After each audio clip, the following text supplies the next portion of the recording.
Well, the three ahead of you did a great job. Good. So, but one thing I could have asked them, probably I'll just ask you, wouldn't you have loved to have those three have the luxury of players coming in like you have this year? And is it going to help the newcomers to maybe not have so much expected of them first? I think so. I think when you talk to our freshmen, you can sense that already. The overwhelming factor of being a freshman at this level, anytime you can ease that in any shape, form, or fashion, it's a good thing. And the three you had up here, along with, Mac and Sam and 3 or 4 others you could have had, have just they've been an invaluable resource to those kids. When I check in with the newcomers on a daily basis, their responses are way different than this year than we've had in the past. There's still some moments of overwhelmingness, but not nearly. And a lot of that, it's a willingness. Sometimes upperclassmen like there to be a little bit of a suffrage period. They like there to be some suffering for freshmen. But I think this particular group, that probably was a few days instead of a few weeks or months or whatever. So it's a really good group and I give the kids that are coming in a lot of credit too, because they've had a really good attitude about it. Like, they've accepted the freshman moments and then responded appropriately when given the opportunity. Yep. And then too with Sasha, Sasha's got such a fresh outlook on things. And it's just, when I think things are starting to get a little bit hard, she'll say something or do something that puts you back into place, and the reminder that, okay, this maybe isn't as big a deal as I'm making it out to be. She's been really good for me. I hope I've been equally as good for her, but she has been a really good I just can't call her a newcomer. We have a returner, or I don't know what the appropriate term would be for her. Her and Saylor talked a lot about just the competition there every day in practice, how difficult that's been on each of them. But top to bottom, it seems like there's been some really good in-practice competition. Will you speak on kind of that and how a lot of players match up well with each other? Yeah, we're 10 deep. There is not, when we go 1 through 10 and we go 5-on-5 in the past, I think the coaches and people have been at practice could go, oh, that team's getting ready to beat that team. You can't do that right now. There's not a common denominator. You look at the team and you go, that's pretty evenly matched up. And if it was Saylor and Sasha sitting here talking to each other about it, they've been having to guard each other almost every day. I'm not sure they've been on the same team yet. Did they mention that? Because they did. Yeah. They may not have been. And again, you're talking about 2 kids who have been, not in our practices, but in the SEC, have been dominating defensively against certain opponents. So to see them go to head to head, it's fun as a coach. Grant's been at our break. It's been fun to watch, I think. You have Keats, Talia going against Sam and Mac some days. So you have 2 kids who haven't played an SEC game yet against Mac, who's won more SEC games than anybody in the history of the Razorbacks in our uniform. And Sam, who's played every game since she's been here. And some days the younger ones get, depending on who else their teammates are, they'll win the game. We have not had that. We'll find out in the next 3 days whether it's how good we are or aren't, but we are close. Like, the closeness between 1 and 10,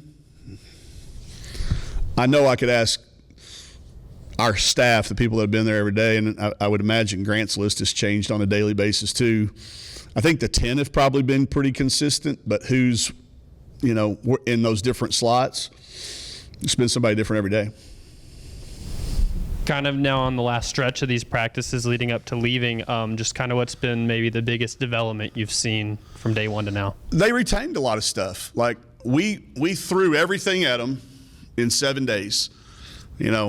Not very deep, but really wide. Inbounds plays, sidelines plays, offense, defense, how we're going to guard things. And I was really surprised how well they retained it.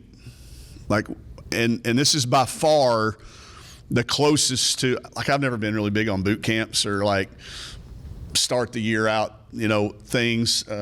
But this has been the closest we've had to that. It's been straight through. We've had something every day. Even our off day on Sunday, they were, packing at home and doing stuff. But it's the longest we've been on the floor. It's the longest we've been together. It's the most meals we've eaten together. So I think when you wrap it all up, this is kind of a wrap up. Now it's give them their legs back. Even our kids who are probably in the best condition that we have, their legs are starting to come back to them yesterday. They'll get a little bit more of it today and certainly tomorrow. I did not want us to board a 10-hour flight grumpy and sore and all that. So we got after them pretty good, and we've kind of been maybe more toward the recovery, and let's depart happy and ready to go. And then the next 11 days we'll kind of go through the rigors of travel, but also knowing that we're going to some pretty special places. So we've started kind of peeling back and a little bit more talking and a little less competition. Coach. What do you know about the makeup of these teams you're playing? Only one of them. I know a little bit about the university from Regina in Canada. They're a Canadian team. They're very good. I'd like them in our terminology like a D2. They're competitive. They play Division I's all the time. And they're going over there for the experience to play 3 D1s. They'll play 3 of the. I know of at least 20 other teams that are over there. I don't know who everybody is playing, but they'll be the only ones I'll know anything about prior to tip off. Coach, I liked something that Sailor said, and then Sasha kind of backed her up on, or sorry, not Sasha. It was all Jersey who backed her up on. Sailor, Sasha, Jersey. Yeah.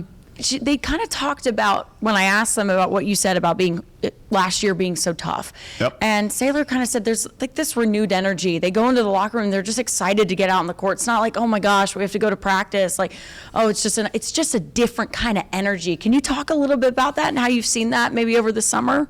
It's all we talked about. I just felt like our environment got so.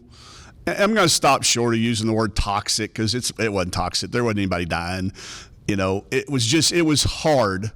I beat myself up. I beat everybody up a little bit on how we allowed it to get where it got. And then I just found out from talking to other coaches this year at the Final Four, every program in the country was kind of in the same boat. I think just the newness of the NIL happening, we didn't have major issues, but it was things. And then transfer portal was so talked about. We were still, 18 to 21 months, depending on when everybody thinks COVID was over or if it's over. We were all in the same boat, so it did get tough. And I think we've been very, very intentional about how we've gone about doing things differently. It's nothing big. Like, I don't think it's anything anybody could really probably, if you ask 20 people, you might get 20 different things. But I do think there's a different approach to it, and we're aware of our environment, and we're correcting daily. If something went wrong yesterday, we correct it that day. I mean, if something goes wrong today, we correct it then and there. We don't sleep on it. We don't let it come back and fester. We recorrect the course right when it happens. And I think that's when she talks about the refreshing way that is, it's kind of the old pawpaw neighbors. You don't go to bed mad. I don't think we're going to bed frustrated or having a question. A lot of kids come up to me at practice, after practice. I've made it a point. I have it on my practice schedule. There's a place for me to mark 3 times a day. I want to talk to each one of these players about something non-basketball. And I'm holding myself accountable to that 3 times per practice. Hey, I know you're a late last-minute packer. Are you packed? Hey, you've had a tendency to forget your ID when we're going to Auburn and Alabama. They're not going to let us on the plane in Greece come home if you don't have your passport. So whatever I need to talk to them, non-basketball related, that's intentional. It's just little things like that, I think, that have added up to a better environment, a better feeling. And we're going to try to keep that going as long as we can. I know there's tough times and hard things that a season brings up that will become more challenging. I mean, let's be honest, too. I mean, if you can't look forward to going to Greece and Croatia for 14 days, then you probably need to check your own attitude a little bit. I want to know who forgets their ID. That sounds like a good example right there. That's a real example. Yeah, I'll never throw anybody under the bus when it comes to that. But y'all probably could have your guesses, and you'd probably be in the top three. But Those three players that we just had before talked about, implementing the press Yeah. more into your system this year. They said there's some growing pains there, but they're doing well with it. Like, can you give us an update on how that's been going? yeah, I actually took Grant's advice. I showed him some clips from Coach Richardson's 40 Minutes of Hell, and I don't know that we'll ever, like right now we're going for 7 minutes of hell.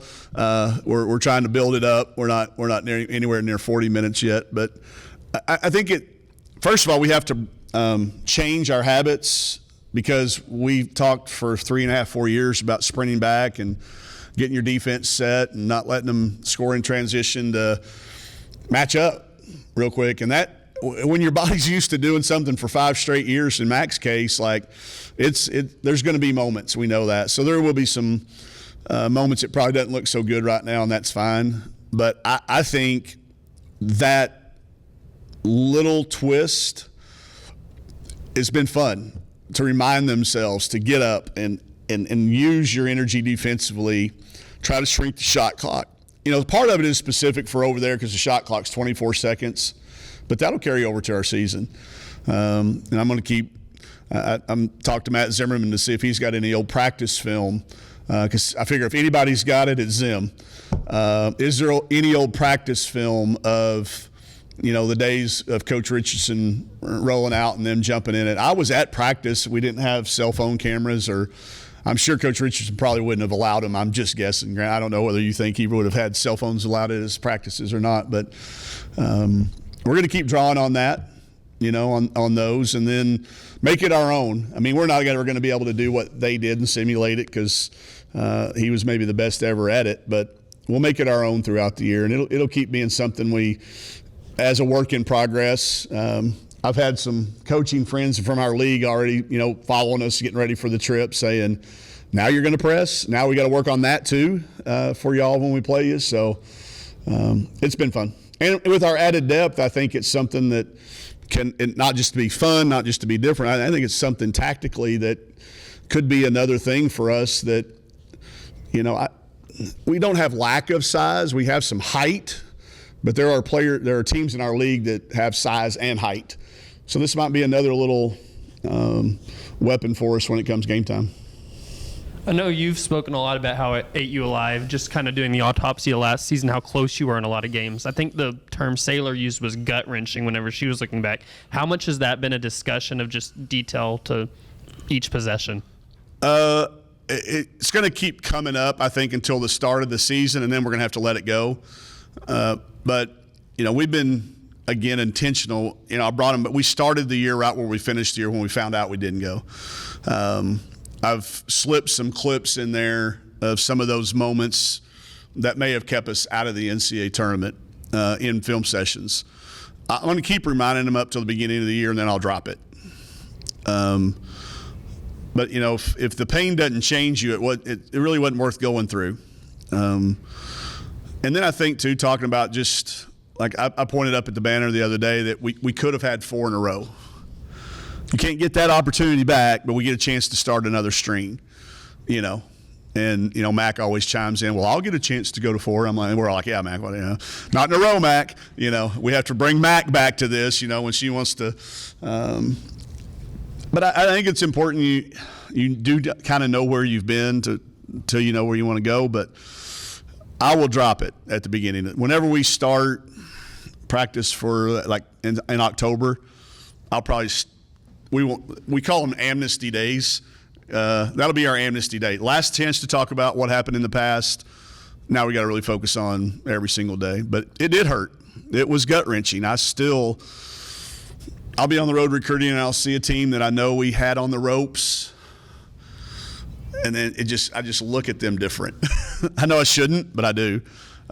We could have had them, and that win would have been the difference. It doesn't help that Dorita, y'all know Dorita is now in the chair of the NCAA committee. So like, I talked to her a lot, and she was like, she will just be reminding me. She goes, "You remember how close y'all were, right?" I said, "Yeah, Dorita, I got it." She goes, "Well, it was real close." I said, "Yeah, Dorita, I got it. We were really, really close." And it does sting, and it does hit you in the gut, and I think everybody will have a different term for it, but I think it's healthy to remember that, how it did feel, so you do your best to not feel that way again, regret something. If you do your best and you don't, but I think we have some regrets. I think we all could look back on the autopsy and find a lot of things we could have done better. So what we've said, and we're not going to autopsy at the end of the year, we're autopsying every day, after weights, so when we travel, hey, how do we travel? How was that? Were you nice to the stewardess? Did you thank them when they brought you something? Did you give up your seat so a family could sit together? We're talking about travel behaviors. We'll start talking about those today, because our kids haven't flown commercial. I was trying to think the last time we flew commercial as a unit. We're kind of in our own little bubble when we travel, but so now we're going to be courteous of other flyers, courteous of, flight attendants, pilots, other travelers, families, how you act in a terminal. TSA, that's another, I always tell our kids, I can help you with almost everybody that's name isn't letters. I can't help you with the FBI, the Fayetteville PD, the NCAA, but I can't help you with TSA either. Be nice to those and follow their rules so that you are able to get on that airplane. But all right, we're getting ready to get after